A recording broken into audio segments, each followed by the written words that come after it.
A failed millionaire wanted to give up, but the daughter of the housekeeper, a 7-year-old girl, showed a drawing that changed everything. Their lives were transformed forever, an emotional story that will touch your heart. Subscribe, leave your like, and comment where you are watching from. The morning sun of Beverly Hills filtered through the enormous windows of the mansion, but its golden rays could not warm the chill that enveloped the empty rooms. Alexander Morgan walked through the Carrara marble corridors, his footsteps echoing like funeral drums in an abandoned cathedral. The walls, once adorned with paintings by European masters, now displayed only the lighter rectangular marks where the artworks had hung, sold one by one over the past 2 years to delay the inevitable.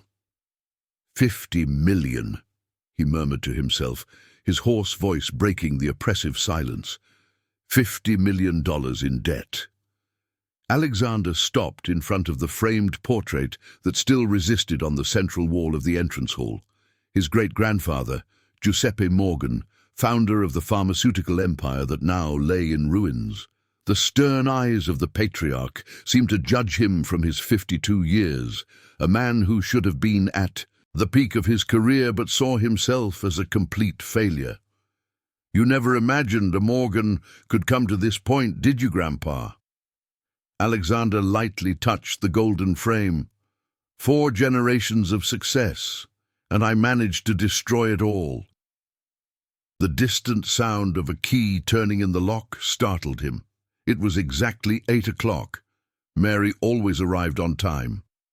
Alexander quickly headed to the office, unable to face another morning pretending normalcy in front of the only employee left in his life. Mary Smith struggled to push the heavy mahogany door, balancing her cleaning supplies in her right hand while firmly holding the small hand of Sophia with her left.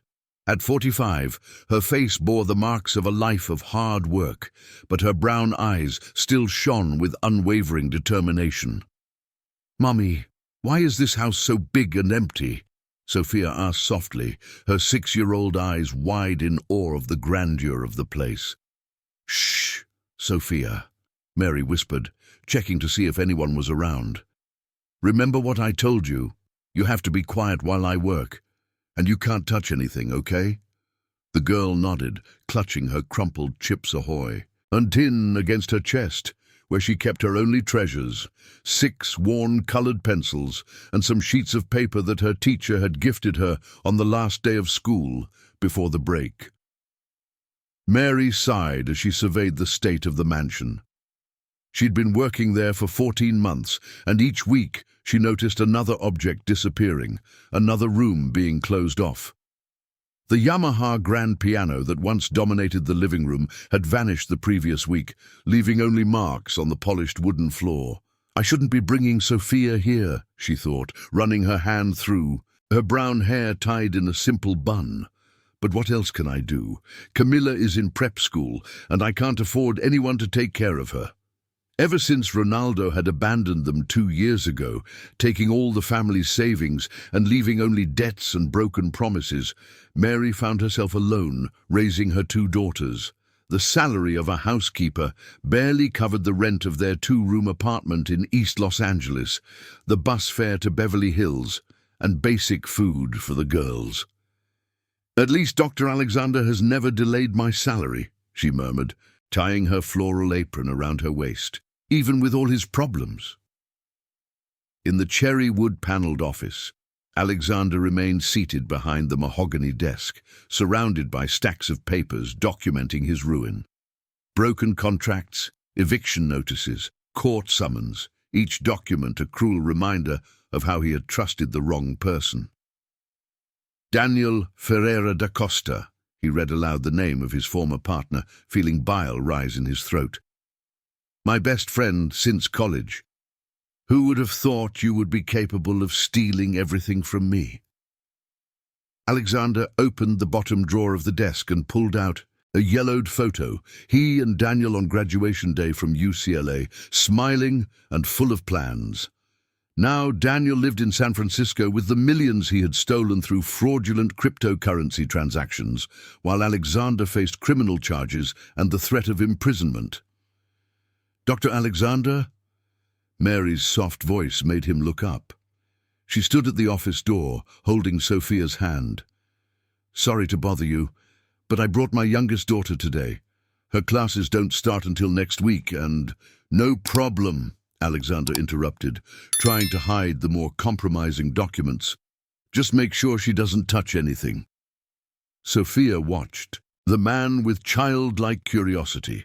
He was tall and thin, with neatly cut grey hair and blue eyes that seemed sad, even when he tried to smile. He wore a wrinkled white dress shirt and dress pants that had seen better days. "Thank you, Dr. Alexander," Mary said, noticing the deep bags under his eyes. "I'll start with the living room."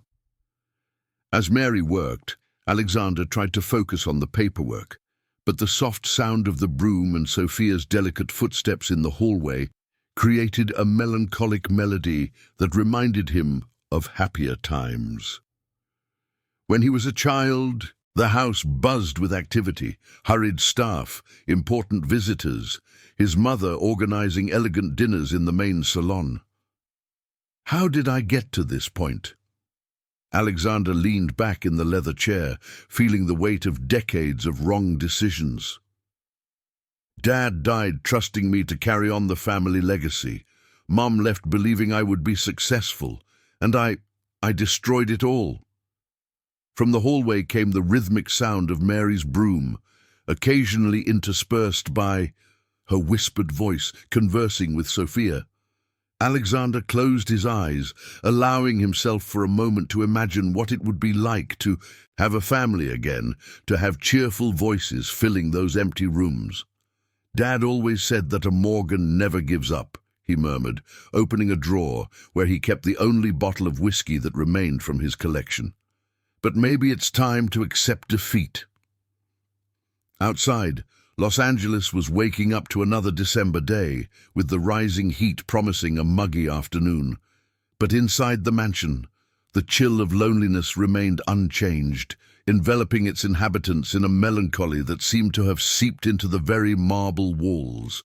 Sophia settled into the corner of the living room, near the enormous windows that offered a view of the overgrown garden. She carefully opened her tin of cookies, arranging the 6 colored pencils on the marble floor as if they were precious treasures. The white paper contrasted with the faded opulence of the surroundings, where bohemian crystal chandeliers hung like frozen tears in time. "What a beautiful place," she whispered to herself, beginning to draw with the worn yellow pencil.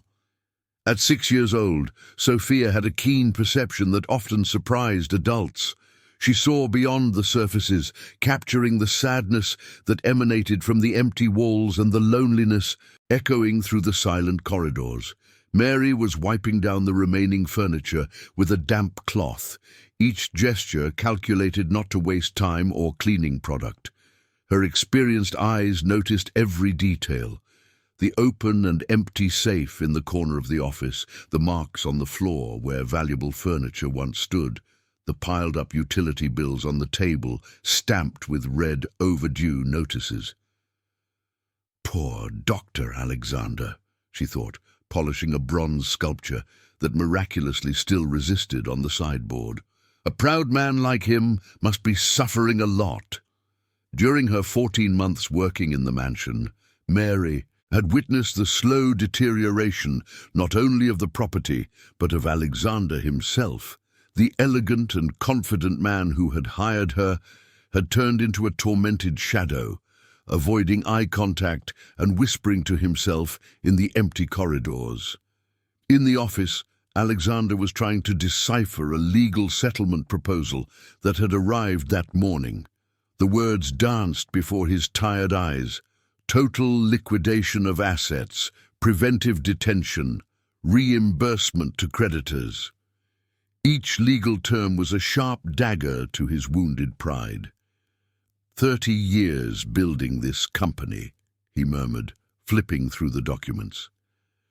30 years of late nights, Sacrifices, tough decisions, and Daniel managed to destroy everything in 6 months. The phone rang, interrupting his bitter reflections. Alexander hesitated before answering, knowing it would be yet another creditor demanding the impossible. "Alexander Morgan," he said in a weary voice. "Dr. Morgan, this is Robert Smith from the Central Bank.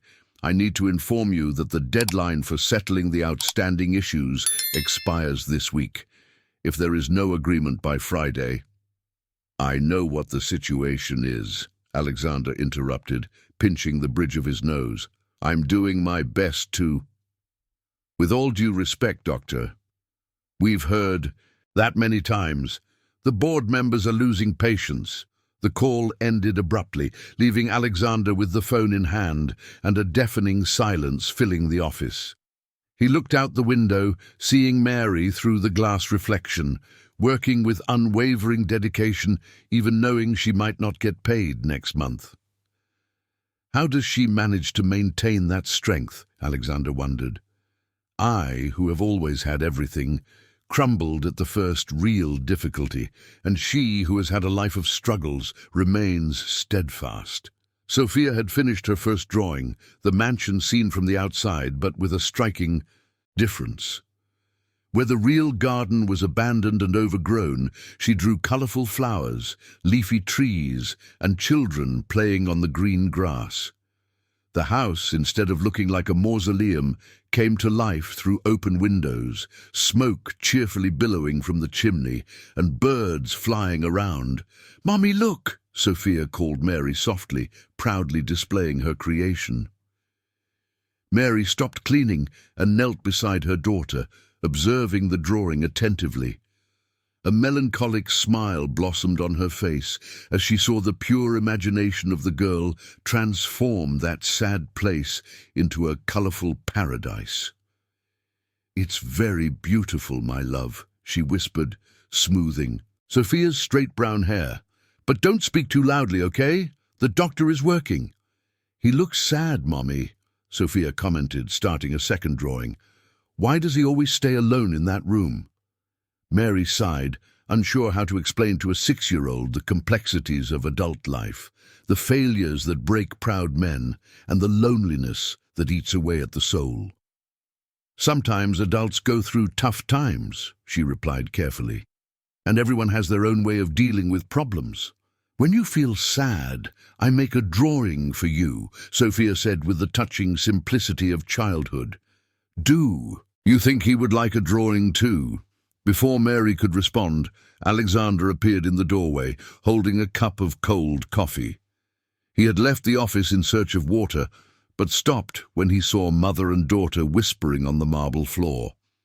"Sorry to interrupt," he said, noticing how Sophia quickly hid the drawings behind her back. "I just came to get some water." "Of course, Dr. Alexander." Mary quickly stood up, smoothing her apron. "Would you like me to make you a fresh coffee? This one must be cold." "You don't need to bother," Alexander replied, but his eyes were drawn to the vibrant colors Sophia was trying to hide. "What are you doing there, little one?" Sophia looked at her mother for approval. Mary nodded slightly, and the girl, with cautious movements, showed the drawing of the colorful mansion. Alexander took the paper in his trembling hands, and for a moment time seemed to stand still. In the child's innocent strokes, he saw not what the house was, but what it could become. Each drawn window seemed like a promise of life, each child playing in the garden. He represented possibilities he had forgotten to see. It's very beautiful," he said with a choked voice, carefully returning the drawing. "You have a lot of talent." Sophie smiled shyly, encouraged by the positive reaction. "Can I make a drawing just for you?" Alexander felt something stir in his chest, an emotion he hadn't experienced in a long time. Perhaps it was hope, or simply the distant memory of when he still believed in dreams. I would be very honored," he replied, surprising himself with the sincerity of his response. As Sophie focused on a new creation, Alexander remained there, watching her dedication to her work. There was something hypnotic about the way she held the pencil, the way she carefully chose each color, the way her tongue peeked out slightly from the corner of her mouth when she concentrated. Mary Smith continued her work, but now with a different feeling in her chest. For the first time in months she had seen Alexander genuinely smile, even if just for a few seconds. And Sophie, always sensitive to the feelings of others, seemed to have found a new purpose in her art. "Done!" Sophie finally announced, extending the second drawing. This one showed a man in a suit, clearly representing Alexander, but not alone in the dark office. In Sophie's drawing, he was in a sunny garden, surrounded by books and papers, but also by flowers, butterflies, and a large rainbow coloring the sky. Alexander held the paper with reverent care, as if it were a treasure map capable of guiding him back to the light. Alexander remained contemplating Sophie's drawing for long minutes, as if in those colorful lines he could find answers that lawyers and financial consultants could not provide. The man depicted on the paper was at peace, surrounded by elements that represented work and nature in harmony, a vision that contrasted drastically with his current reality of despair and isolation. "Sophie," he called softly, kneeling to be at the girl's height. "Can I ask why you drew all those children playing in the garden?" The little girl tilted her head, thoughtful, her dark eyes shining with a wisdom that seemed beyond her 6 years. "Because the house is very quiet," she replied with disarming simplicity. "Big houses need happy noise, or they get sick with sadness." Mary Smith stopped folding the cleaning cloths, surprised by the depth of her daughter's observation. Alexander felt a tightness in his chest. The child had identified exactly what he felt, but could not express in words. "Happy noise," Alexander repeated, tasting the concept on his tongue. "I haven't heard happy noise in this house for a long time." At that moment, the phone rang again in the office, breaking the magic of the moment. Alexander sighed heavily, recognizing the ring as a cruel return to the reality that awaited him. "Excuse me," he murmured, quickly heading back to the office. "Morgan," he answered in a rough voice. "Alexander, this is Dr. Carter, your lawyer. I have bad news. The public prosecutor's office accepted the complaint. You could be formally indicted by the end of the week." Alexander sat heavily in the chair, feeling the world collapse once again on his shoulders. "Fernando, you said there was a chance to dismiss the case." "There was, but new evidence has emerged. Daniel Fisher is cooperating with the federal police, trying to reduce his own sentence. He is blaming you for transactions we know were made without your knowledge. That bastard," Alexander clenched his fists, "he steals my company, destroys my life, and still has the audacity to frame me." "Calm down, Alexander. We can still reverse this, but we need time and money to hire experts to prove your innocence." "Money," Alexander laughed bitterly. "The only thing I don't have." After ending the call, Alexander remained motionless for several minutes, absorbing the magnitude of his situation. It wasn't just financial bankruptcy. Now he faced the real possibility of prison for crimes he did not commit. His reputation, already destroyed in the business world, would be completely annihilated. He stumbled to his feet and walked to the window overlooking the garden. From the office, he could see Sophie sitting in the tall grass, still drawing, while Mary Smith was trimming some weeds near what had once been a bed of award-winning roses. "Maybe it's better to end it all at once," he thought, opening the drawer where he kept a gun that had belonged to his father. "At least this way I preserve what's left of the family's dignity." But upon touching the cold weapon, his mind inexplicably returned to Sophie's drawings. There was something in those images that sparked a flicker of possibility, a nebulous idea that began to take shape in his subconscious. He left the gun in the drawer and returned to the living room, where he found Sophie showing another drawing to her mother. This one depicted children of various ages playing in different rooms of the mansion, some reading books in the library, others painting in the dining room turned studio, a group making music in the main hall. "Sophie," Alexander called, sitting on the floor beside them, abandoning all formality. "Have you ever been to school?" "Yes, sir. I study at the local public school, but it's very different from here." "How is it different?" Sophie made an expressive face. "It's very cramped there. We sit in rows, can't talk, and there's only one color of paint for all the drawings. Here would be better for playing and learning." Mary Smith watched the conversation with growing surprise. In 14 months working for Alexander, she had never seen him show genuine interest in any subject beyond his own tribulations. "Mary Smith," Alexander turned to her, a different spark shining in his tired eyes. "Can I ask a personal question?" "Of course, Dr. Morgan," she replied, curious. "Did you study? Did you go to college?" Mary Smith lowered her eyes as if the question awakened painful memories. "I studied education at San Francisco State University. I graduated 15 years ago, but I never practiced the profession." "Why not?" "When I married Ryan, he said his wife didn't need to work outside. My place was taking care of the house and the girls." Mary Smith's voice carried years of repressed resentment. "When he left us, I had been away from the field for a long time. Who's going to hire a 45-year-old educator with no experience?" Alexander remained silent for a few moments, processing this information. A trained educator, a huge house with multiple rooms, a garden with immense potential, and the pure vision of a child who could see possibilities where adults only saw problems. "What if I told you there might be a way for you to help me, and for me to help you?" Alexander said slowly, the idea still taking shape in his mind.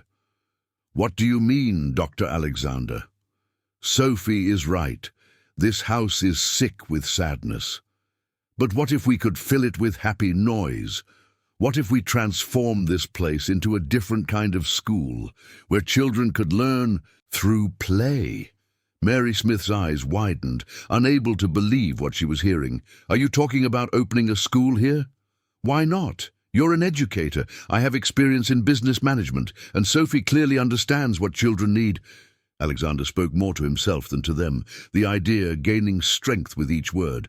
"We could create something revolutionary, a preschool that truly prepares children for the future." "But Dr. Alexander," Mary Smith interjected cautiously, "this would require a lot of money, licenses, renovations, hiring teachers." "I don't have money," Alexander admitted, "but I have something worth more. This property. And you have something I lost, hope and practical knowledge." Sophie, who was following the conversation even without fully understanding its implications, held Alexander's hand with her small hands. "Are you going to make the house a place of happy noise?" she asked, her eyes shining. Alexander gently squeezed the girl's hand, feeling a determination he hadn't experienced in a long time growing in his chest. "Let's try, Sophie. Let's try to make this house the happiest place in Los Angeles." For the first time in 2 years, Alexander Morgan had a night of sleep without nightmares. The next morning, Alexander woke up before sunrise, a strange energy coursing through his veins. For the first time in months, it wasn't despair that got him out of bed, but an almost feverish urgency to put into practice the idea that had sprouted the day before. He put on a pair of faded jeans, one of the few casual clothes he still owned, and a white polo shirt, preparing to explore every corner of the property with renewed eyes. The 2,000-square-foot garden stretched out before him like a map of possibilities. Alexander walked through the tall grass, imagining where toys, educational gardens, and outdoor activity spaces could be installed. Near the back of the property, he stumbled upon something metallic, half hidden by the wild vegetation. What the hell? He cleared away the weeds and discovered a cast-iron cover with inscriptions almost erased by time. Well, I didn't even know this existed. Kneeling down, he managed to lift the heavy cover with effort. An electric thrill of excitement coursed through his body upon hearing the sound of running water below. Having its own water source meant substantial savings in operational costs for any future venture. At 8 o'clock, when Mary Smith arrived with Sophie, she found Alexander in the garden, dirty from the earth and with a genuine smile on his face, a look she hadn't seen in over a year. "Dr. Alexander, are you okay?" Mary Smith asked, concerned to see him in that state. "Better than I've been in a long time," Alexander replied, wiping his hands on his jeans. "Mary, I need to tell you some things about my situation. If we're going to be partners in this project, you need to know exactly what you're getting into." Sophie ran to the spot where she had drawn the day before, preparing her materials for another art session, while the adults sat on the back porch of the house. "I'm not just a failed businessman," Alexander began, his voice heavy with shame. "I could be arrested at any moment. My former partner, David Johnson, stole $50 million using my name in cryptocurrency transactions. Now he's cooperating with the FBI, incriminating me to reduce his own sentence." Mary Smith paled, her hands trembling slightly. "Dr. Alexander, this is very serious. That's why I need to be completely honest with you. If you agree to partner with me, you'll be taking risks. Your reputation could be tarnished. You could have problems." "Wait a moment," Mary Smith interrupted him, her voice gaining a firmness that surprised them both. "You're offering me a chance to finally use my training, to build something meaningful for my family, and you're being honest about the risks." She paused, looking at Sophie, who was drawing intently. "Do you know what it's like to live 14 months without perspective? Knowing I have knowledge to offer, but being rejected in every interview for not having experience." Alexander observed Mary Smith's determined face, seeing in her a strength he had lost in himself. "My oldest daughter, Emily, is in her junior year of high school," she continued. "She's brilliant, Dr. Alexander, straight A's in every subject, class leader, volunteer in social projects. But we know we don't have the money to pay for a private college, and the competition for public universities is brutal. And Sophie is special. She sees things that others don't see, understands feelings almost intuitively. Yesterday, when we got home, she told me you were hurt inside, but that you would get better. How does a 6-year-old perceive that?" Alexander felt a tightness in his chest upon hearing this. "And you, Mary, what are your dreams?" She fell silent for a long moment, as if the question awakened long-buried desires. "I've always dreamed of having my own school, a place where children could be themselves, where education was joyful and respectful. When I graduated, I wrote a complete educational project. Playful methodology, creativity development, emotional education. Do you still have that project? Stored in a folder at my house. 15 years of dust accumulated." Mary Smith smiled wistfully. "Dreams gather dust when life gets tough, Dr. Alexander." At that moment, Sophie ran up, holding another drawing. It depicted children planting seeds in a garden while smiling adults watched them. In the sky, a golden sun radiated warmth over the idyllic scene. "Look, Mommy, I drew a garden school."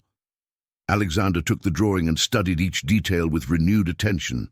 "Garden school, it's perfect. Mary, what if we didn't think about a traditional school? What if we created something revolutionary?" "What do you mean?" "A school where children learn through contact with nature, where each area of the house has a different educational function. The library becomes a drama reading room. The main hall transforms into a space for music and theatre. The old dining room turns into an art studio." Mary stood up, walking toward the windows of the house, her educator's mind starting to work on the possibilities. "We could have small classes," a maximum of 15 children to ensure individualized attention. And educational gardens in the garden, Alexander got excited. The children would learn science by planting and caring for vegetables, math by measuring garden beds, English by writing about their discoveries. "Mommy," Sophie tugged at Mary's skirt, "can I help make the school? I know how to draw." Mary knelt down, hugging her daughter tenderly. "Of course you can, my love. You will be our special consultant to understand what children really want." "Dr. Alexander," Mary turned to him, her eyes shining with cautious hope. "But how are we going to get this off the ground? We don't have initial capital. I don't have proven experience." "We have something better than money," Alexander replied, watching Sophie, who had returned to drawing. "We have passion, complementary knowledge, and a clear vision of what we want to build. And," he paused dramatically, "I just discovered we have a functioning artesian well. Our own water drastically reduces operational costs." Mary's eyes widened. "Really? A well? I will contact a technician to analyze the water today. If it's drinkable, we will have a huge competitive advantage." As they talked, none of them noticed the figure watching them from the property gate. Ryan Johnson, Mary's ex-husband, had been watching the house for 3 days, intrigued by the rumors he had heard in the neighborhood about his ex-wife being very close to her rich boss. Ryan, a 47-year-old man with a disheveled appearance and small, calculating eyes, smiled maliciously as he witnessed the animated conversation between Mary and Alexander. In his twisted mind, he began to form a plan to take advantage of the situation. Back on the porch, Alexander looked at Mary with renewed seriousness. "Before we move forward, I need you to understand one thing. This project could fail. I could be arrested. The property could be seized, and you could waste time and energy on a lost cause." Mary held Alexander's hands, surprising him with the firmness of her gesture. "Dr. Alexander, in 2 years working as a housekeeper, I learned that sometimes the only choice is between trying or giving up completely. I choose to try."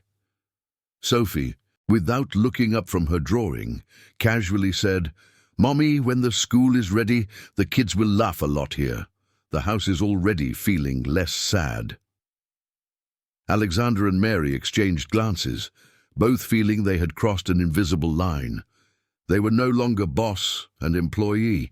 Now they were partners on an uncertain journey, but one filled with possibilities.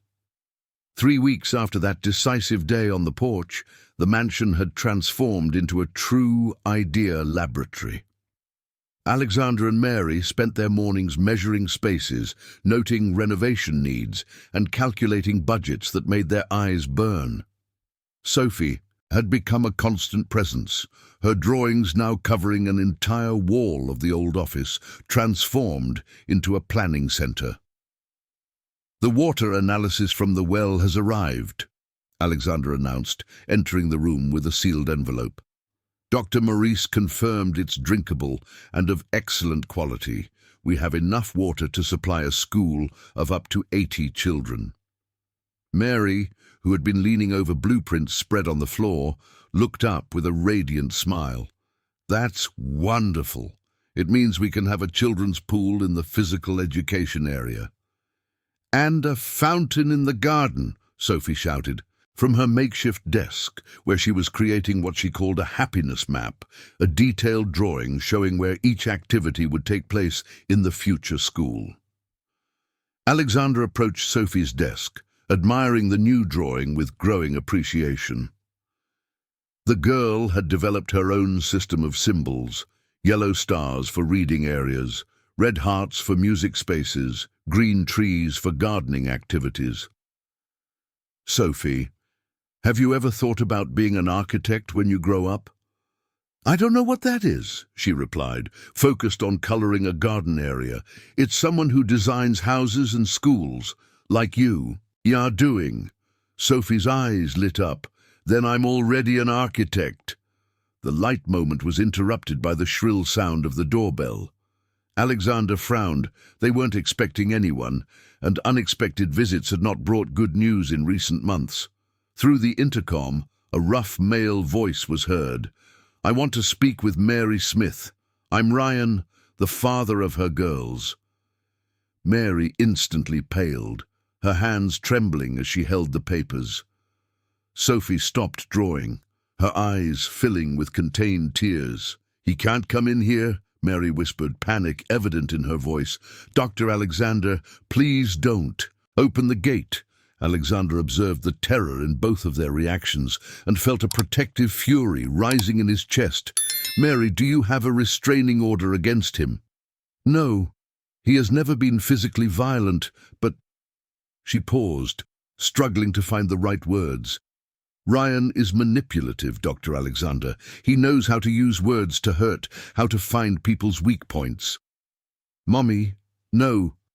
Let him in," Sophie whispered, hiding behind the chair. "He's going to ruin our garden school." The doorbell rang again, more insistently this time. Alexander made a quick decision. "Stay here. I'll talk to him at the gate. Dr. Alexander, be careful. He's dangerous when he wants something." Alexander stepped out of the house and walked to the main gate, where he found Ryan Johnson leaning against the wall with a calculatedly casual posture. The man was shorter than Alexander, but compensated for the physical difference with an air of malice that made the atmosphere feel charged. "You must be the boss of my ex-wife," Ryan said with a fake smile. "Ryan Johnson, nice to meet you." "Alexander Morgan, how can I help you?" "I heard some interesting rumors about you two. It seems you're setting up some kind of business together." Ryan paced back and forth like a predator, calculating its attack. "I thought I should come meet the partner of my ex-wife." "Mary Smith is a competent and dedicated employee," Alexander replied coldly. "Our professional matters are none of your concern." Ryan laughed, an unpleasant sound that made Alexander clench his fists. "Employee? That's interesting. Because what I've been told is that she's been acting like the new lady of the house, bringing the girl along, attending meetings. I'm going to ask you to leave the property." "Calm down, Doctor. I didn't come to cause trouble." Ryan took on a falsely conciliatory tone. "In fact, I came to propose a partnership. You see, the girls are my daughters too. If Mary Smith is going to profit from this business of yours, I have a right to my share." Alexander felt a wave of disgust. "You abandoned your family 2 years ago. You have no rights." "Oh, but legally I do. I can go to court claiming I have a right to my ex-wife's earnings, especially if she's using my daughters as, let's say, bait to attract wealthy and lonely investors." The insinuation made Alexander see red. "What exactly are you insinuating?" "I'm not insinuating anything. I'm just observing that a poor housekeeper suddenly becomes a partner of a wealthy businessman. That raises questions, don't you think?" Ryan stepped closer to the gate. "Of course, if I were to receive fair compensation for the involvement of my daughters in this project, maybe I wouldn't need to question anything." "Are you trying to blackmail me?" "I'm trying to protect my daughter's interests," Ryan replied with false indignation. "A concerned father, that's all." At that moment, Mary appeared at the door of the house, holding Sophie's hand. Even from a distance, Alexander could see the fear etched on her face. "Look, my beautiful ex-wife," Ryan shouted, waving sarcastically. "And Sophie, how you've grown, little girl." Sophie hid behind her mother's legs, clearly terrified. Mary slowly walked toward the gate, each step showing a courage that came at a cost. "What do you want, Ryan?" Her voice was low but firm. "I want to know about the project you're setting up with your new boss. I heard it's going to be a pretty fancy school." "You have nothing to do with this." "I do. I'm Sophie's father, and if she's going to participate in this school as you put it, a special consultant, I should be consulted too." Alexander realized that Ryan was well informed about their plans. Someone was spying or passing information. Besides, Ryan continued, a school needs various staff, doesn't it? Security, maintenance, administration. I could be useful. Never, Mary replied categorically. Mary. Ryan shook his head with false sadness. You've always been stubborn, but think about it. I can be an ally or I can be a problem. And problems are expensive to resolve, especially when it involves custody issues. The threat was clear. Alexander felt he needed to act before the situation escalated. Mr. Ryan, he said in a controlled but icy voice, I'm giving you 10 seconds to leave my property. If you don't leave, I will call the police. What hostility! And here I came in peace. Ryan stepped back a few paces, but the malicious smile remained. Don't worry, I'll leave, but we'll talk again soon. After all, family is family. As he walked away, he shouted one last provocation. Sophie, Daddy will be around more often now. Let's get to know each other better. The Thai girl began to cry silently, clinging to her mother's clothes. Mary picked her up, her own tears starting to flow. Dr. Alexander, she said in a broken voice, maybe it's better if I give up the project. I can't bring these problems into your life.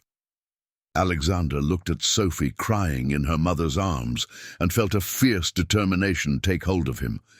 He would not allow a parasite like Ryan to destroy the only good thing that had happened in his life in the last 2 years. Mary, he said firmly, no one is going to stop us from building our school. No one. But as they walked back to the house, Alexander knew they had just gained a dangerous enemy, someone who knew their weaknesses and would not hesitate to use them. 2 weeks after the confrontation with Ryan, Alexander decided to hire a private investigator to learn more about Mary's past and the possible legal resources they had against the threats from her ex-husband. Marcos Johnson's office was in a modest commercial space in downtown San Jose, but his reputation for efficiency and discretion was impeccable. Dr. Alexander, Marcos said, spreading documents across the table. The information I've gathered is interesting. Mary Smith, born in 1979 in San Jose, daughter of Anthony Johnson and Rose Morgan. Alexander paused upon hearing the last name. Morgan? Like mine? Exactly. That's where things got curious. Marcos opened an older folder with yellowed documents. Your great-grandfather, Joseph Morgan, had a brother named Frank Morgan. Frank migrated to Texas in 1924, while Joseph stayed in Los Angeles and founded his pharmaceutical company. Alexander felt the world spin around him. Are you saying that Mary and I are fourth cousins? Frank Morgan is Maria's great-great-grandfather. Rose, her grandmother, kept the surname Morgan even after marriage, a family tradition. Alexander leaned back in his chair, trying to process the information. After months of working side by side with Maria, he felt a natural connection that went beyond professional affinity. Now, he understood, they shared not only dreams, but blood. There's more, Marcos continued. Frank Morgan had a small plot of land in the countryside of San Jose. When he died in 1967, he left the property to the family. The land is still in the name of the descendants, including Maria, who has hereditary rights to the land. What's the value of that land? Today, approximately $300,000. It's not a fortune, but it could serve as collateral for loans. Alexander left the office with his mind buzzing with conflicting thoughts. How would he tell Maria that they were distant relatives? And how would she react upon discovering that she owned a valuable asset that could change her financial situation? Meanwhile, at the mansion, Maria faced her own disturbing revelation. Sophie had come home from local public school with a note from the principal requesting an urgent meeting. Emily, her eldest daughter, accompanied her with a worried expression. "Mom, you need to tell Miss Vera what's happening. Emily said as they walked through the school hallways. At 16, Emily was a more mature version of Sophie, observant, intelligent, but carrying a premature maturity from having to grow up too fast. Vera Santos, the principal for 20 years, welcomed Maria into her small, cluttered office. She was a sturdy woman of 55, with grey hair pulled back in a tight bun and eyes that showed the accumulated fatigue of decades dealing with complex social issues. "Ms. Maria, thank you for coming. I need to talk about Sophie. Did she do something wrong?" "On the contrary, Sophie is one of the most talented students we've ever had here, but we are concerned about some changes in her behavior." Vera opened a folder containing drawings by Sophie made at school.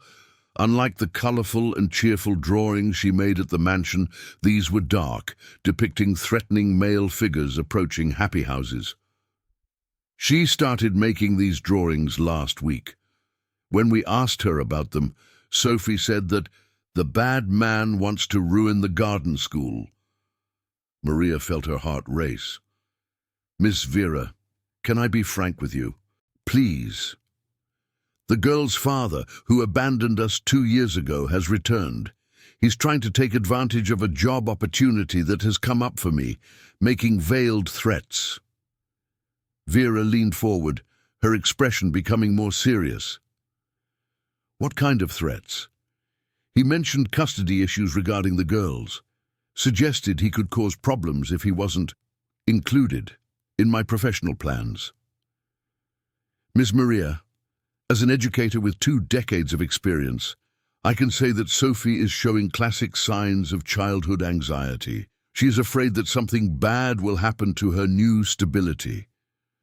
Emily, who had remained silent until then, spoke up. "Mom, Dad showed up at school yesterday. He tried to talk to me at the exit." Maria paled. "What did he say?" "He asked about your new job, if it was true that you were close to the boss. I told him it was none of his business and ran away." Vera watched the conversation with growing concern. "Ms. Maria, I advise you to seek legal counsel immediately, and I would like to suggest that Sophie have some sessions with our school psychologist." When Maria arrived at the mansion that afternoon, she found Alexander in the garden, contemplative before the artesian well.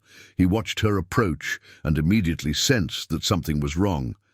"Maria, is something the matter?" She recounted the meeting at school and Emily's encounter with Ryan. Alexander listened in silence, his determination to protect the family strengthening. "Maria, I also have something to tell you, but first I need you to sit down." They settled on the porch, while Sophie played nearby, seemingly more relaxed in the safe environment of the mansion. "I hired a private investigator to help us with the situation regarding Ryan," Alexander began carefully. "But he discovered something unexpected about our families."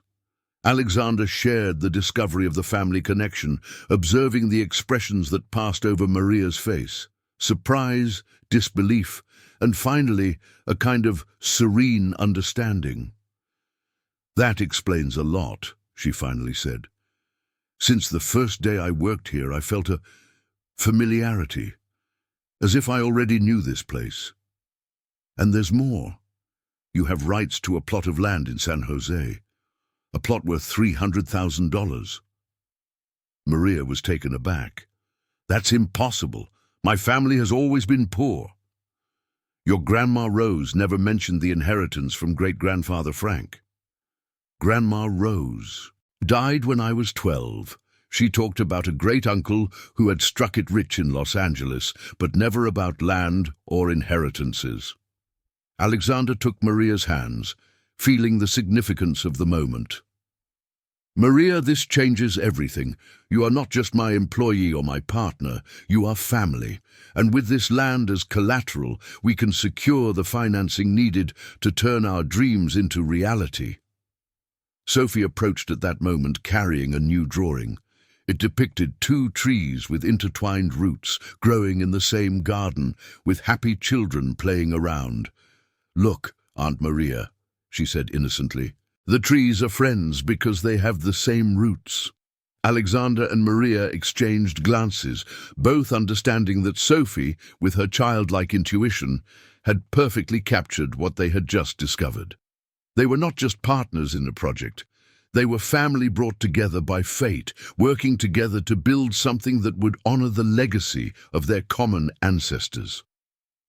"Sophie," Alexander said, kneeling beside the girl, "did you know that your mommy and I are relatives?"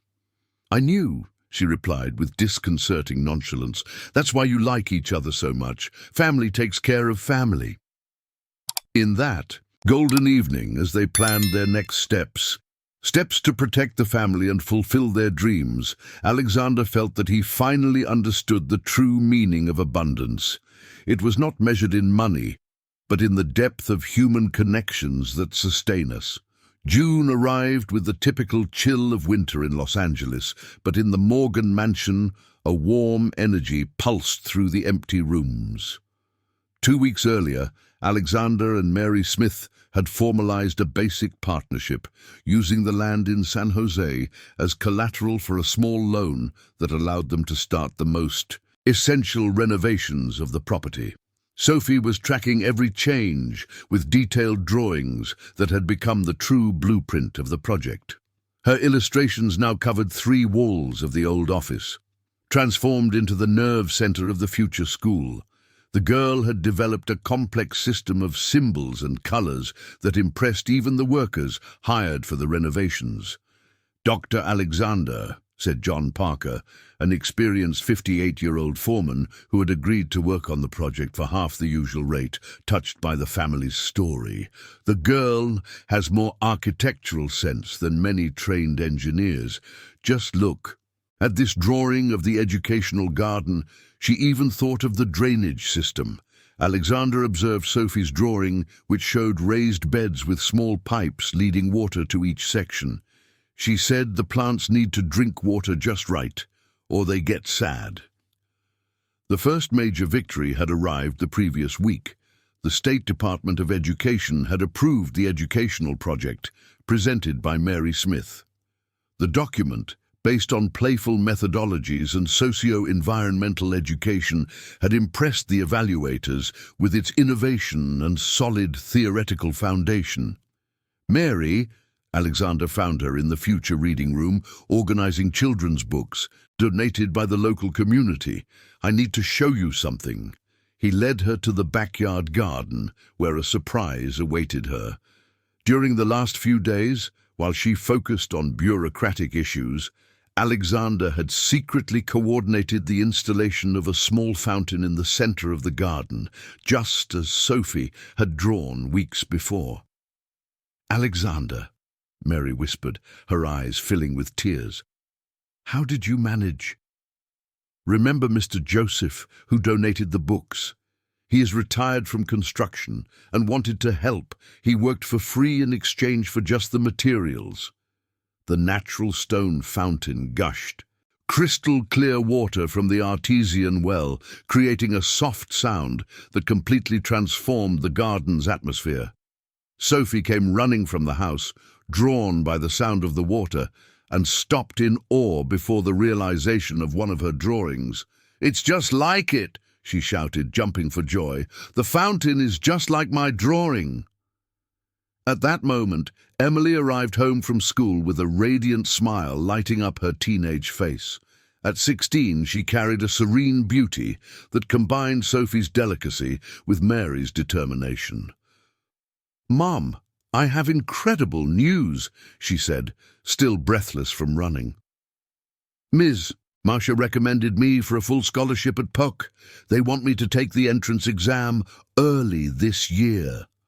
Mary rushed to hug her eldest daughter, both crying tears of joy. Alexander watched the scene with a tight chest of emotion. He was finally witnessing tears of happiness in that house. "There's more," Emily continued, pulling an envelope from her pocket. "I received a recommendation letter written by Mr. Alexander. I didn't even know you did that."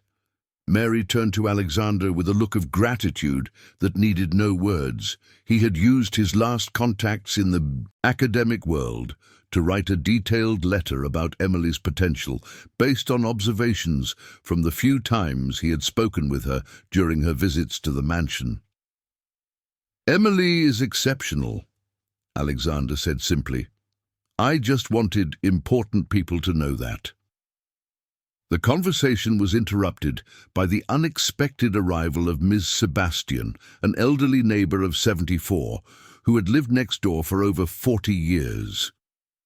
Known for her frankness and generous heart, she had closely followed the transformation of the mansion with growing curiosity. "Dr. Alexander, I hope I'm not bothering you," the lady said, walking with firm steps through the garden. "I came to invite you to the neighborhood block party tomorrow night." Alexander hesitated.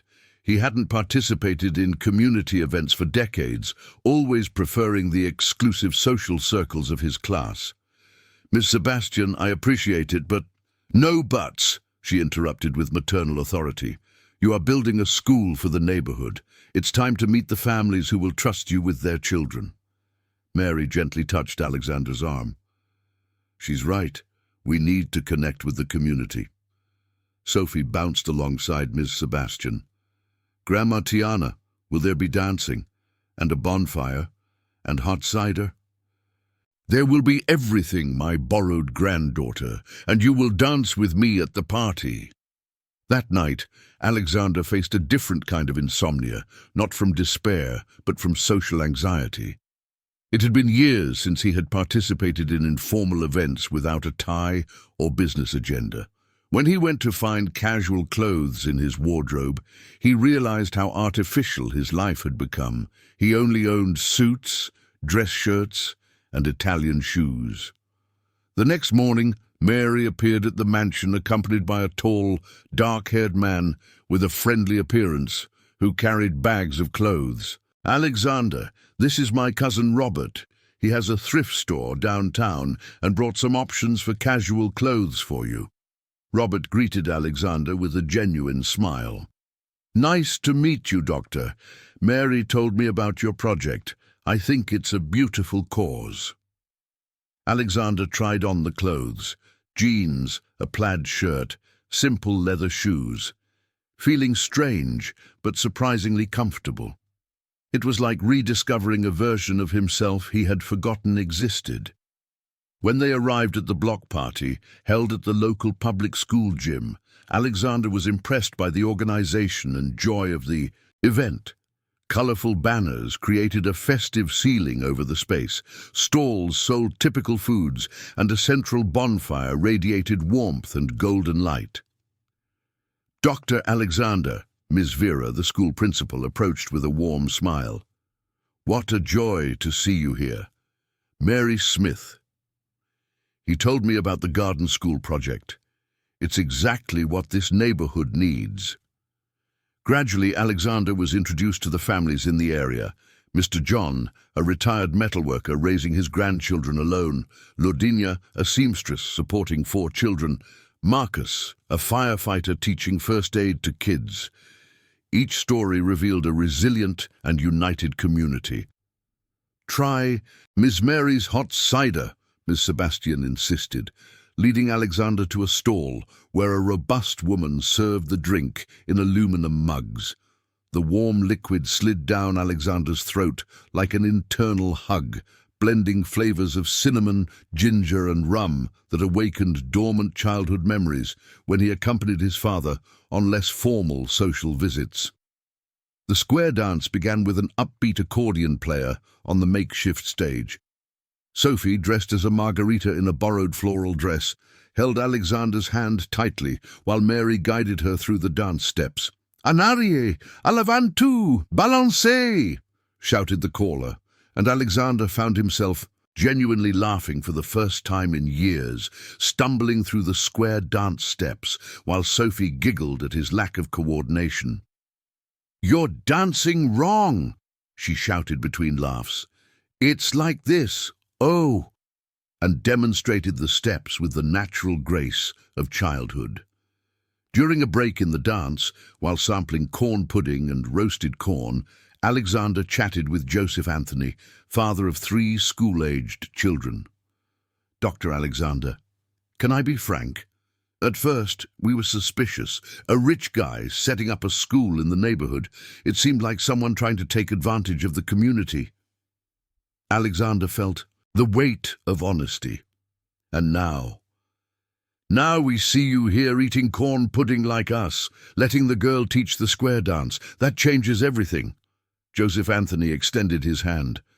Count on me for anything you need.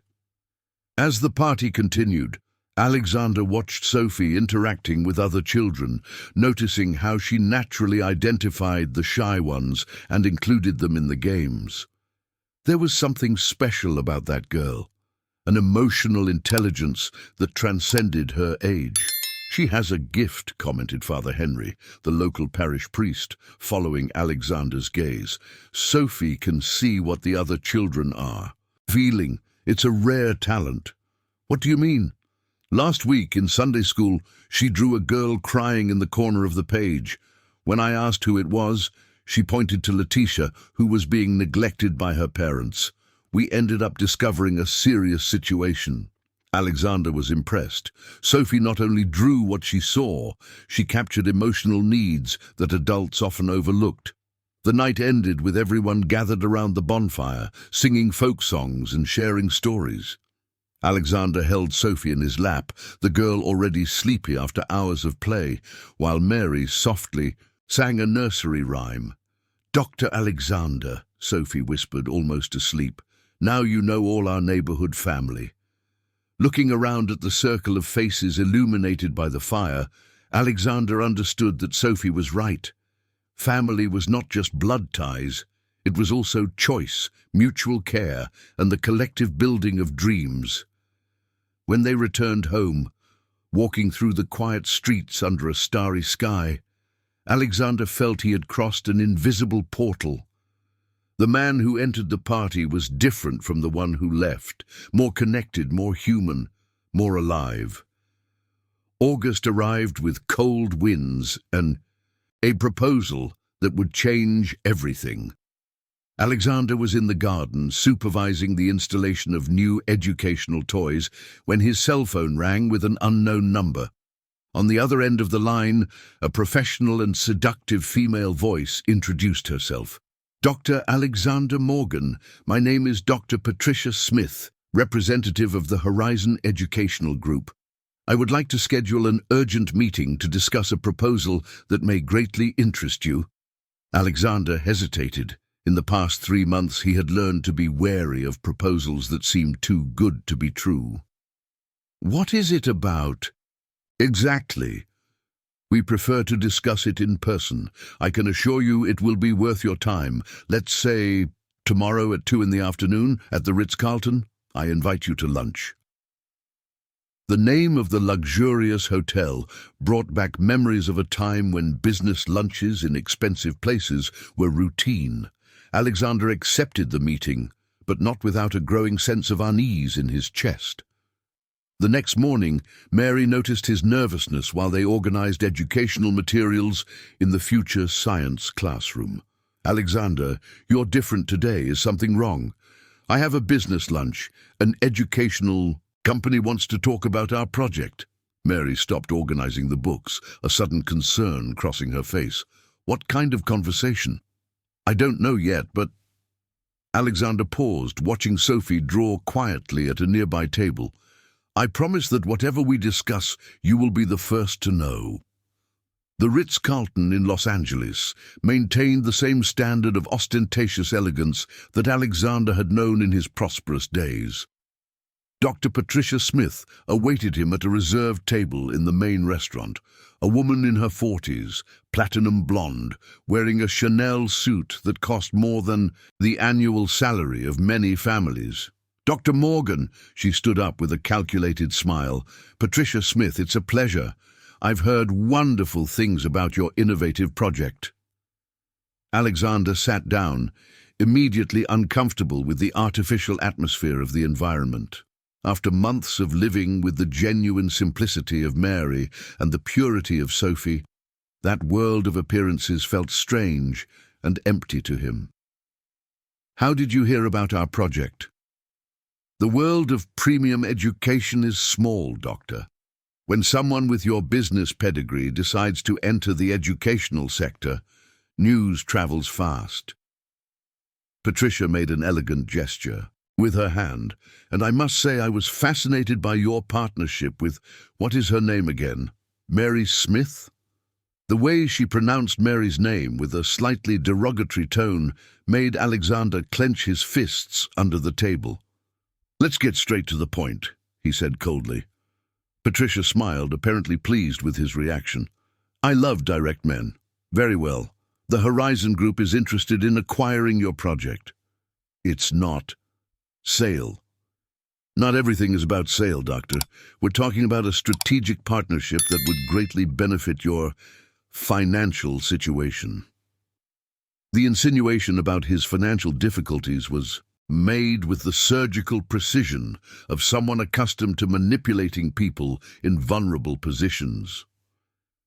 "Our offer is simple," Patricia continued, opening an Italian leather folder. $52 million. Full payment up front, enough to settle all your debts and still leave you with a substantial amount. Alexander felt the air escape from his lungs. 52 million. Exactly the amount of his debts, plus 2 million extra. It was as if they had meticulously studied his financial situation. In exchange for what? The property, the educational project developed by your partner, and the rights to use the brand Morgan Garden School. Patricia took a sip of champagne, observing the expressions that succeeded each other on Alexander's face. "Naturally, we also offer you a position as CEO, with a salary of $300,000 monthly. And Mary Smith?" Patricia shrugged with studied indifference. "We can offer a generous severance package. $100,000 would be enough for her to start over somewhere else." Alexander felt a wave of nausea. "You're suggesting I abandon my partner?" "I'm suggesting you be practical, Doctor. Mary Smith is a housekeeper with a degree in education. We have a network of elite schools with annual revenue in the billions." Patricia leaned forward. "She was helpful in getting your project off the ground, but now you need partners who are on your level." Alexander looked at Patricia's perfectly made-up face, seeing in her a distorted reflection of what he himself had been, someone who reduced people to numbers, who saw relationships as business transactions. "And Sophie? The girl? Well, she's cute, but our educational methodology wouldn't include child consultants, like you seem to have implemented." Patricia laughed, a metallic and cold sound. "It's a charming concept for an experimental school, but it doesn't work on a commercial scale." At that moment, Alexander fully understood the intentions of the Horizon Group. They wanted to buy not just the property, but to destroy the essence of what he, Mary Smith and Sophie had built together. "I need time to think." "Naturally. But I must inform you that the offer has an expiration date. 1 week, Doctor. After that, perhaps our evaluation of the property will decrease, considering the legal instability surrounding your name." The veiled threat was clear. Alexander stood up from the table, leaving Patricia with her poisonous smile and tempting proposal. During the drive back to the mansion, Alexander struggled with conflicting thoughts. 52 million would solve all his financial problems, remove the threat of prison, and restore his stability. But at what cost? He arrived home to find Mary Smith and Sophie in the garden, testing the new irrigation system of the educational garden. Sophie had planted sunflower seeds in a special area and was watering them with maternal care, talking to the plants as if they were friends. "How was the meeting?" Mary Smith asked, immediately noticing his disturbed expression. Alexander told her about the proposal, watching as Mary Smith's face progressively paled. When he finished, she remained silent for long minutes, processing the magnitude of the offer. 52 million, she repeated softly. "Alexander, that would solve all your problems. And create others." "How so?" They don't want our school, Mary Smith. They want our property and our educational project to turn it into yet another elite school. All the dream we built, accessible education, innovative methodology, connection with the community, would be destroyed. Sophie approached, holding a drawing she had made during the adults' conversation.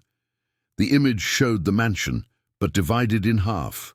On one side, happy children playing in the colorful garden. On the other side, the same children, sad, uniformed, sitting in rows inside grey classrooms. "Sophie, why did you draw it like that?" Mary Smith asked. "Because I heard you talking about people who want to buy our garden school. But if they buy it, it will be just like the other boring schools, where children can't be happy." Alexander knelt beside Sophie, impressed once again by the girl's ability to capture emotional complexities in her drawings. "Sophie, if I accept this proposal, do you understand that it would mean a lot of money? Enough money to buy many good things for your family?" The girl looked at him with her dark, wise eyes. "Uncle Alexander, money buys things, but it doesn't buy happiness. And the children who will study here need happiness, not things." Mary Smith knelt on the other side of Sophie, forming a small circle in the garden. "Alexander, the decision is yours. It's your property, your debts. If you choose to accept the proposal, I will understand. And you, what do you want to do?" "I want to build the school we planned. I want to see children learning through joy, discovering, and their talents growing in a loving environment." Mary Smith paused, tears beginning to fall. "But I can't ask you to sacrifice your stability for my dreams." Alexander looked around the garden, the fountain working, the beds ready for planting, the newly installed toys waiting for children's laughter. All of that represented months of work, hope, and collective building of a better future. "Sophie," he finally said, "can you draw me something?" "What?" "Draw how you would feel if I sold our garden school." Sophie took a black pencil from her tin, and for the first time since Alexander had known her, made a completely monochromatic drawing. It showed herself with empty hands, looking at a vacant lot where a house full of life once stood. Alexander held the drawing and knew with absolute certainty what his answer to the Horizon Group would be. On the morning of a rainy Friday in September, Alexander anxiously awaited the call that would finalize the negotiations with the Horizon Group. He had spent the entire week reflecting on the proposal, but always arrived at the same conclusion. Some things in life cannot be sold. The phone rang exactly at 9 o'clock. "Dr. Morgan," Patricia Smith's voice sounded less seductive and more impatient. "I hope you have good news for us." "Dr. Patricia, I appreciate the generous offer, but I must decline." The silence on the other end of the line lasted several long seconds before Patricia responded, now in a cold tone. "Doctor, I hope you understand that you are refusing your only real chance for financial recovery. When the problems escalate, and they will escalate, do not come to us again." "I understand perfectly." After hanging up, Alexander felt a mix of relief and terror. He had made the right choice for his conscience, but the practical consequences loomed threateningly like storm clouds. Mary Smith arrived that morning, accompanied by a surprise. Emily brought with her a young woman with a professional appearance, carrying a briefcase. "Dr. Alexander," Emily said enthusiastically, "this is Dr. Fernanda Johnson, a lawyer specializing in educational law. She has offered to help us." Fernanda, a black woman around 35 years old, with intelligent eyes and a warm smile, greeted Alexander firmly. "Dr. Morgan, Emily told me about your project. As someone who grew up in an underprivileged community and managed to study through scholarships, I want to contribute so that other children have the same opportunities. Dr. Fernanda, our financial situation does not allow us to hire—" "Who mentioned a contract? Consider it a contribution to the community." Fernanda opened her briefcase. I have already preliminarily analyzed the documentation that Emily brought me. You are very well on your way bureaucratically, but there are some issues we need to resolve urgently. While they talked in the room that would become the school's office, Sophie organized her drawings on a nearby table, preparing a special surprise she had been planning for weeks. Dr. Alexander, Fernanda continued, I heard that you declined a substantial purchase offer. May I ask why? Alexander recounted the meeting with Patricia Smith and the terms of the offer. Fernanda listened attentively, occasionally taking notes. Interesting, she murmured. The Horizon Group is not known for making such generous offers. They usually acquire properties for well below market value, taking advantage of vulnerable situations. What do you think that means? It means that your project has a potential that you may not fully recognize. They saw something here that made them significantly increase the standard offer. Mary Smith joined the conversation, bringing coffee for everyone. Dr. Fernanda, our biggest concern right now is the issue with my ex-husband. He continues to make veiled threats about the custody of the girls. I have good news about that. Fernanda smiled. Ryan Johnson has a criminal record that he probably did not mention. Family abandonment, 2 fraud charges, and a conviction for threats. Any competent judge would see that he is not in a position to question your custody. The relief on Mary Smith's face was instantaneous. He can no longer threaten us. Technically, he might try, but he would have no chance of success. In fact, if he continues with the threats, we can sue him for harassment and stalking. Sophie approached the group, carefully carrying a sheet larger than her usual creations. Uncle Alexander, Mommy, Aunt Fernanda, I made a special gift for you. The drawing depicted the mansion transformed into a school, but with details that left everyone in awe.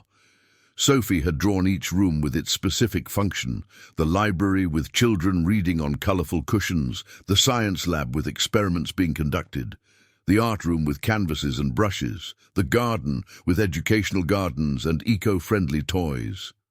Sophie, this drawing is amazing, Fernanda exclaimed.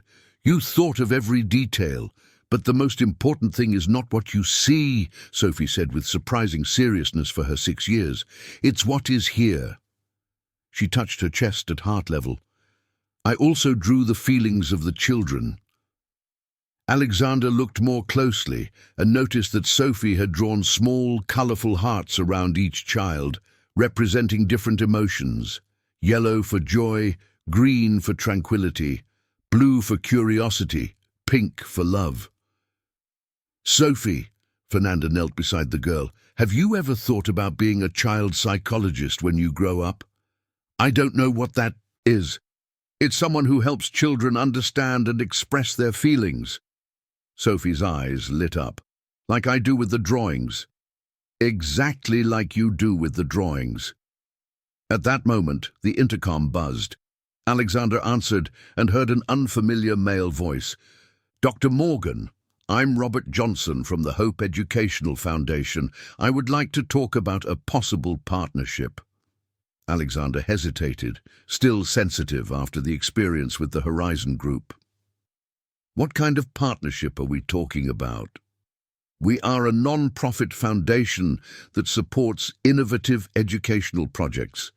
We heard about your garden school and would like to offer technical and financial support without commercial strings attached. Fernanda gestured that she knew the organization and that it was trustworthy.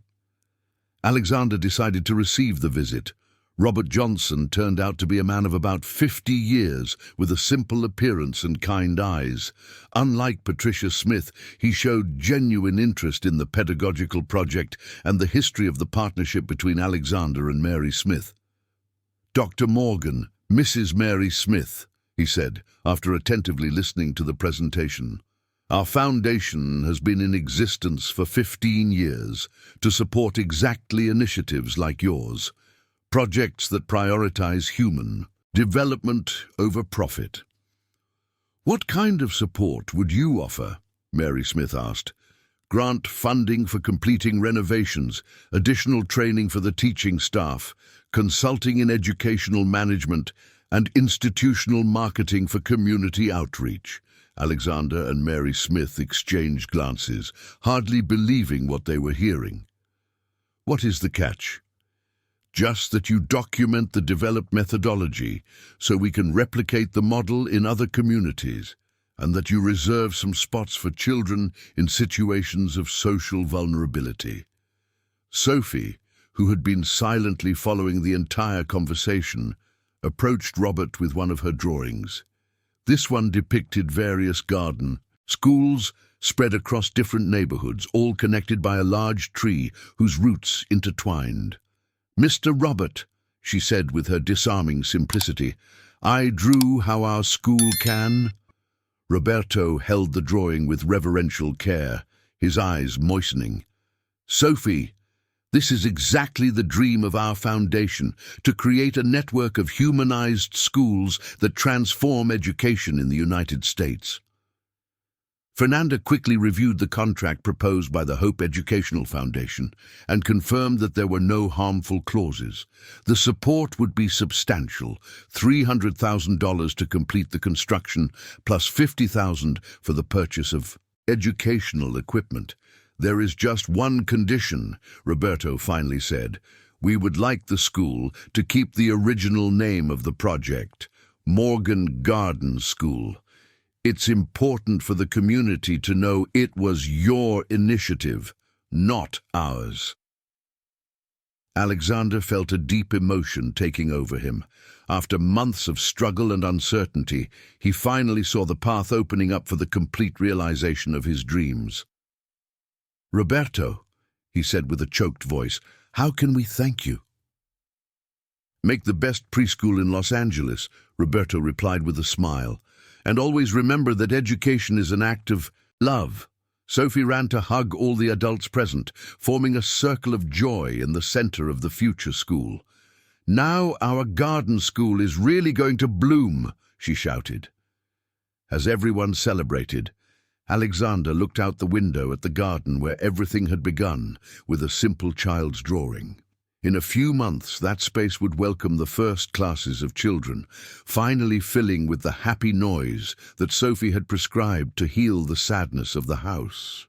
14 months after that cold morning, when Sophie first drew the garden school of her dreams, the Morgan mansion was awakening to a new dawn. It was a Monday in March, the first day of classes at Morgan Garden School, and the rising sun painted the sky with golden hues that seemed to bless the historic moment.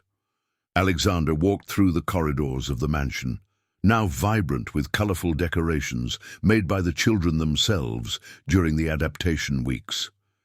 Each wall told a story, drawings by Sophie guiding the renovations, photos of the community effort that painted the classrooms, records of the inauguration party that brought the whole neighborhood together. In the kitchen, Mary Smith was preparing the last batch of homemade bread that would be served at the morning snack.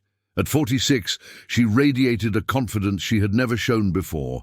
Her loose hair framed a serene face, and her eyes sparkled with the satisfaction of someone who had finally found her place in the world. "Nervous?" Alexander asked, watching her knead the dough with precise movements. "Anxious," she corrected with a smile. "It's different. Nervousness comes from the fear of not succeeding. Anxiety comes from the expectation of seeing dreams come true." Sophie appeared in the kitchen, already dressed in her school uniform, a light green t-shirt with the school logo embroidered, a tree whose roots formed the drawing of children holding hands, and a navy blue skirt. At 7 years old, she had not only grown physically, but had developed an emotional maturity that impressed experienced educators. "Mommy, can I help welcome the new children today?" "Of course, my love. You are our expert at making people feel welcome." The title was not just affectionate. Sophie had officially become the school's child welcome consultant, a role created especially for her after educators recognized her unique talent for identifying the emotional needs of other children. At 7:30 in the morning, the school gate opened to welcome the 42 children of the first class, 15 in Sophie's class, ages 5 to 7, 15 in the intermediate class, ages 7 to 9, and 12 in the older class, ages 9 to 11.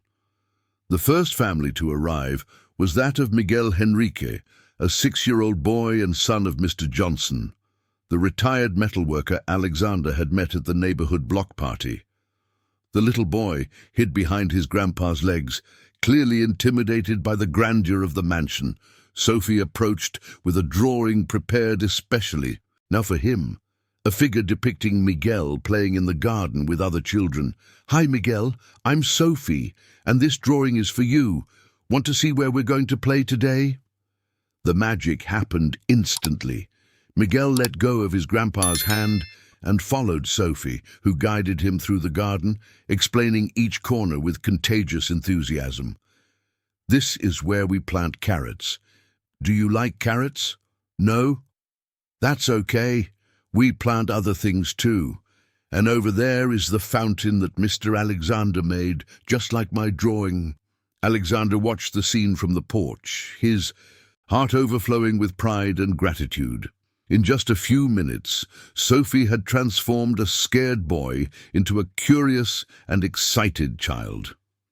Mary coordinated the arrival of the other families with the naturalness of someone born for this.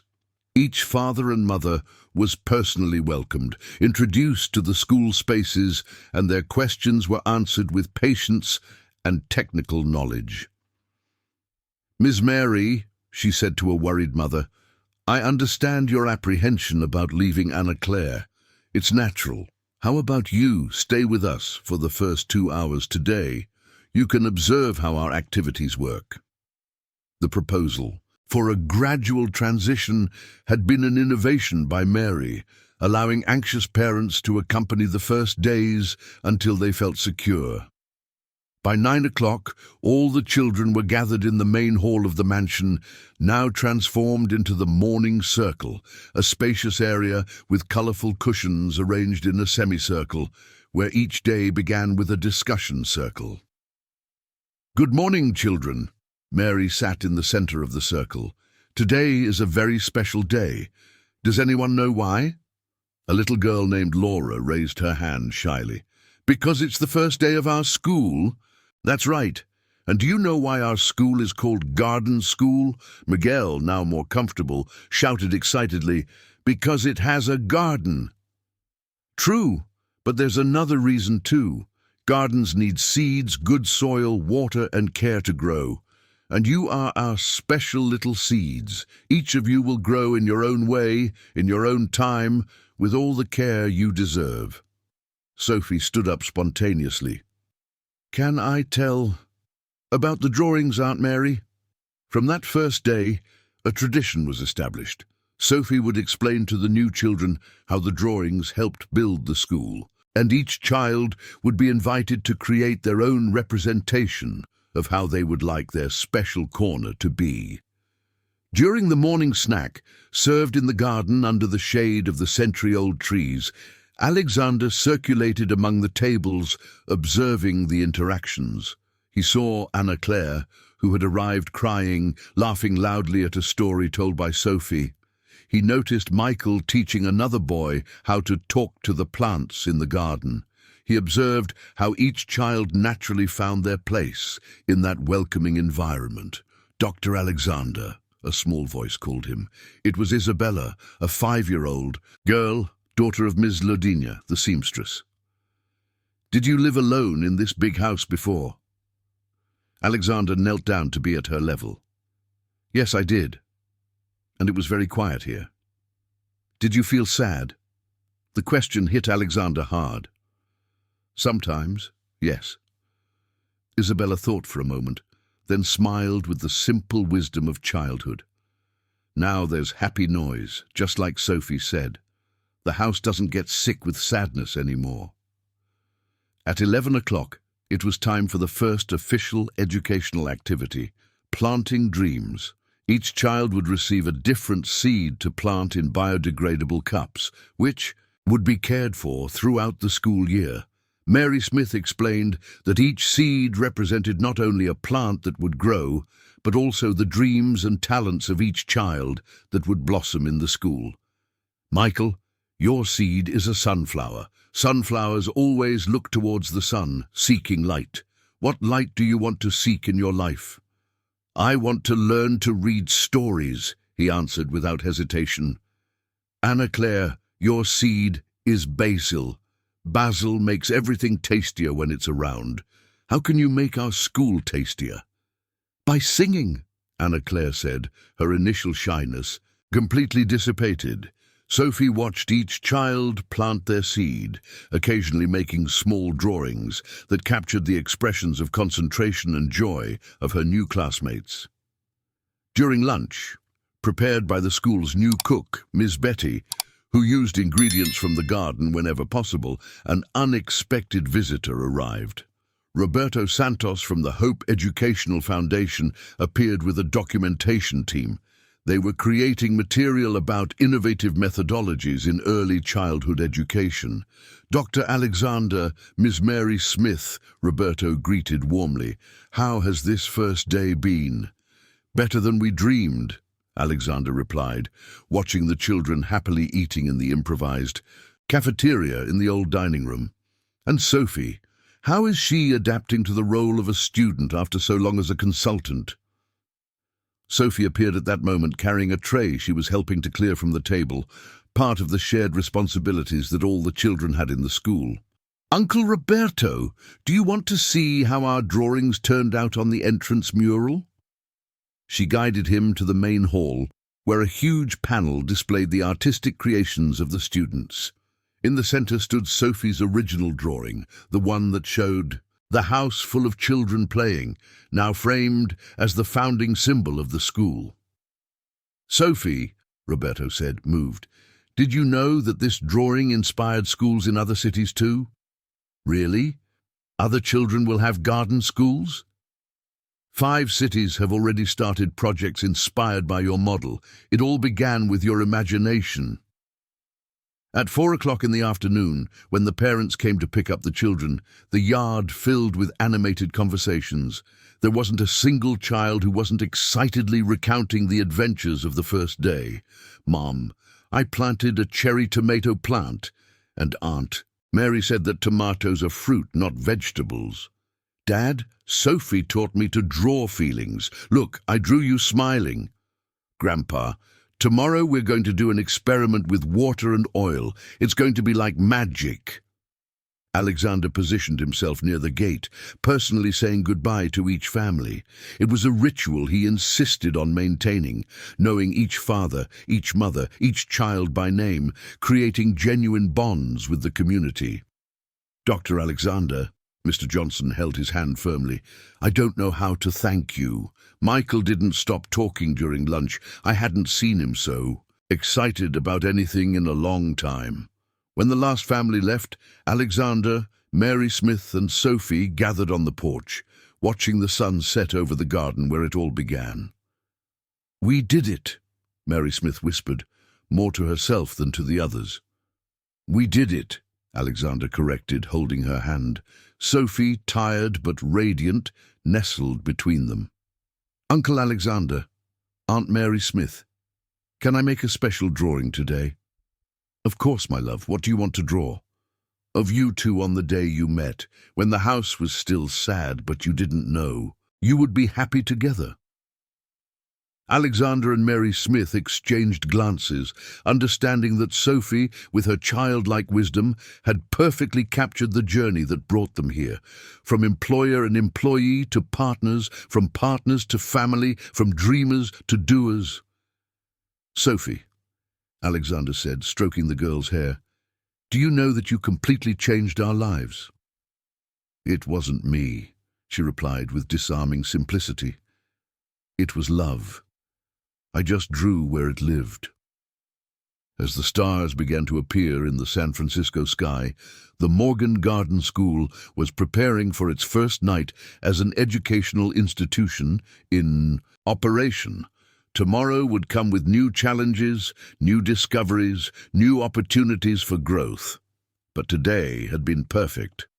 Today, for the first time in decades, the Morgan mansion was truly alive, not with the artificial noise of empty parties, but with the happy noise of dreams being built collectively, brick by brick, drawing by drawing, smile by smile.